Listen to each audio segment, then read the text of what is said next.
Nadwi Islamic wise channel کے پیارے ناظرین، السلام علیکم ورحمۃ اللہ وبرکاتہ۔ آج میں آپ لوگوں کو وہ نصیحت سنانے جا رہا ہوں جو حضرت لقمان رضی اللہ تعالی عنہ نے اپنے بیٹے کو نصیحت کی تھی۔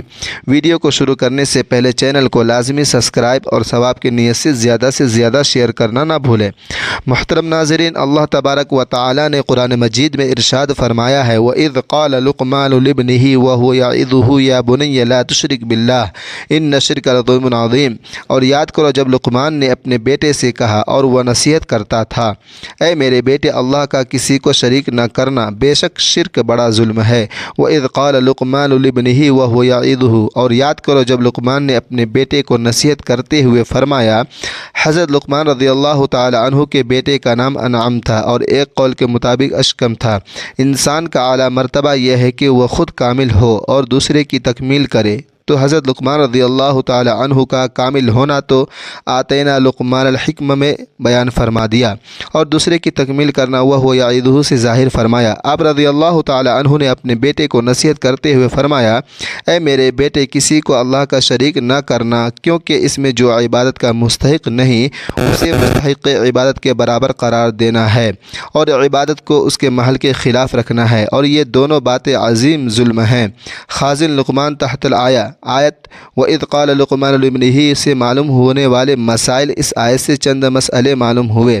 اس سے معلوم ہوا کہ نصیحت کرنے میں گھر والوں اور قریب تر لوگوں کو مقدم کرنا چاہیے، اور نصیحت کی ابتدا عقائد کی اصلاح سے ہونی چاہیے، خصوصاً انہیں اللہ تعالیٰ کی وحدانیت کے بارے میں بتانا چاہیے، اور سب سے پہلے انہیں شرک سے بچانا چاہیے کہ یہ نہایت اہم ہے۔ انسان پہلے اپنے گھر والوں کو واضح نصیحت کرے، پھر دوسروں کو نصیحت نرم الفاظ میں ہونی چاہیے۔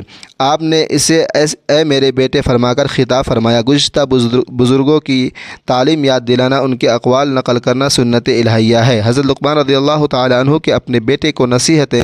حضرت حسن بصری رضی اللہ تعالی عنہ فرماتے ہیں، حضرت لقمان رضی اللہ تعالی عنہ نے اپنے بیٹے سے کہا، میں نے بڑے پتھر، لوہا اور ہر وزنی چیز اٹھائی ہے، لیکن میں نے برے پڑوسی سے بھاری چیز کو نہیں اٹھائی۔ میں نے ہر کڑواہٹ دیکھی ہے، مگر فقر سے زیادہ کڑوی چیز نہیں دیکھی۔ اے میرے بیٹے، جاہل کو قاصد بنا کر نہ بھیج، اگر تو کسی صاحب حکمت کو نہ پائے تو اپنا قاصد خود بن جا۔ اے میرے بیٹے، جنازوں میں حاضر ہوا کر اور شادیوں میں نہ جایا کر، کیونکہ جنازے تجھے آخرت کی یاد دلاتے ہیں اور شادی تجھے دنیا کی خواہش دلاتی ہے۔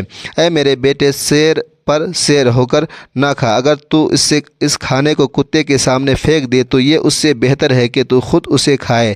اے میرے بیٹے، اتنا میٹھا بھی نہ بن جا کہ تجھے نگل لیا جائے، اور نہ اتنا کڑوا ہو جا کہ تجھے باہر پھینک دیا جائے۔ اگر باتیں اچھی لگی ہیں تو ویڈیو کو سبسکرائب کر لیں اور ثواب کی نیت سے زیادہ شیئر کر دیں، مہربانی ہوگی۔ اور اگلے ویڈیو تک کے لیے مجھے اجازت دیجیے۔ خدا حافظ۔ اللہ تبارک و تعالی آپ لوگوں کو اپنے حفظ و امان میں رکھے۔